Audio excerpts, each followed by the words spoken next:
How much business are you getting from your past clients? A lot? A little bit? None? That's what we're going to talk about today. As usual, there's always a story attached to this, and this is the past client story. Kim and I had been in the business about the 5-year mark at this point, and we went to a seminar, and that seminar started talking about past clients and how much business you should be getting. And we got back to our office and we said, how much business are we actually getting from past clients? And the answer to that question actually shocked us. It was as close to zero as you could get. And that was a total awakening for us at that point of our career. I mean, we had literally sold hundreds and hundreds and hundreds of houses by our 5th year in the business.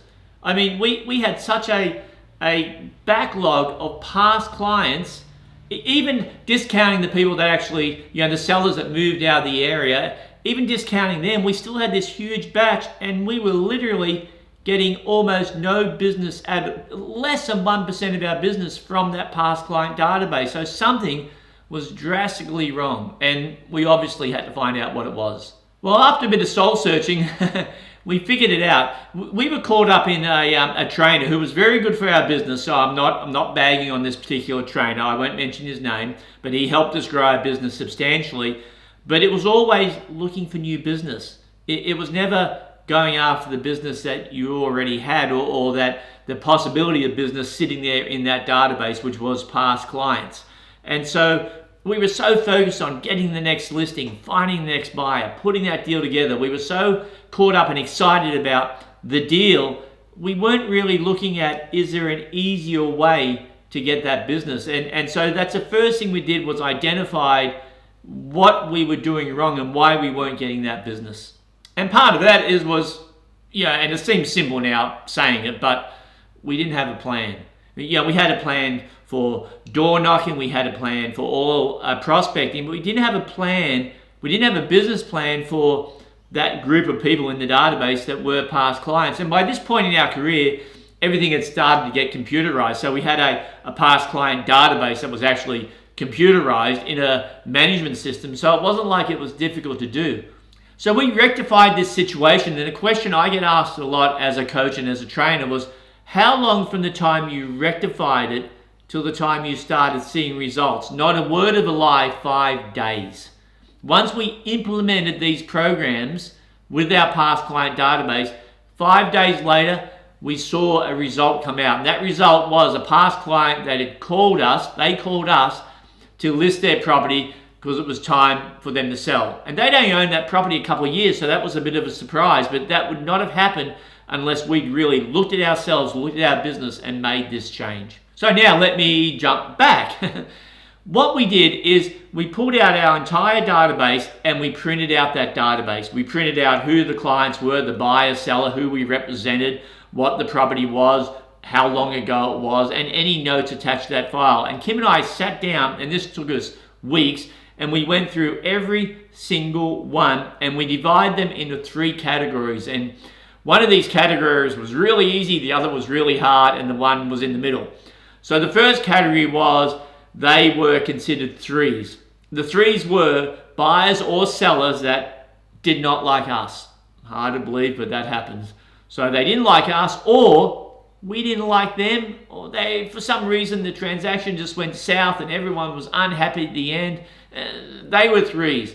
Those were people we basically said, see you later, we're not going to spend any more time, effort, or money in chasing you down. So then we went to the number 2s. Did these people like us? Did they not like us? Were they kind of in the middle? Did we just not get a sense for them? So that was the next group, the number 2s, the people that we really had to find out, are they going to be someone that could give us business in the future? And then there were the number 1s. These people loved us. We loved them. The transaction didn't necessarily go smoothly, but we handled the transaction well. And that's important to remember. Sometimes transactions don't go smoothly, but that doesn't mean the client held that against you. So these were number 1s. These were our best clients, for lack of a better word. These were our advocates. These were people that would literally go out of their way to say, hey, if you're buying or selling, you've got to use Kim and Daryl Rouse. They're your real estate agents. Here's what they did for us. And once we identified who those people were, then we started to look at now how do we contact the ones and twos. Remember, the threes were thrown away. They were the people that didn't like us or we didn't like them. So then we had to develop this plan on what we're going to do next. So now we've segregated. Now we've divided our database up. The threes we've thrown away, they're the bad ones. The twos we're not sure on, the ones love us. Now we went through and we called every single person and we had a conversation with them, right? It was kind of an introduction. Hey, this is Daryl. I sold you the house 3 years ago. It's been a bit remiss of me, but I haven't contacted you in this whole time. So A, I want to apologize. B, I want to find out if there's anything we can do to help you at this point in your home ownership journey. Do you need a plumber? Do you need an electrician? Do you need a painter? Anything we can do, we're going to become your resource center. So that was kind of the conversation we had with the ones that loved us and the twos that we weren't quite sure on. And that took a lot of time. That took a lot of effort because guess what? Some of the people we thought, the ones we thought that loved us, didn't love us. Some of the twos who we weren't quite sure on loved us. Some of the twos hated us, haters for lack of a better word, but weren't going to give us business. So we identified these three groups. Remember, the number threes don't like us, they're out. The number twos, did they like us? The number ones loved us. So now we've gone through that entire database.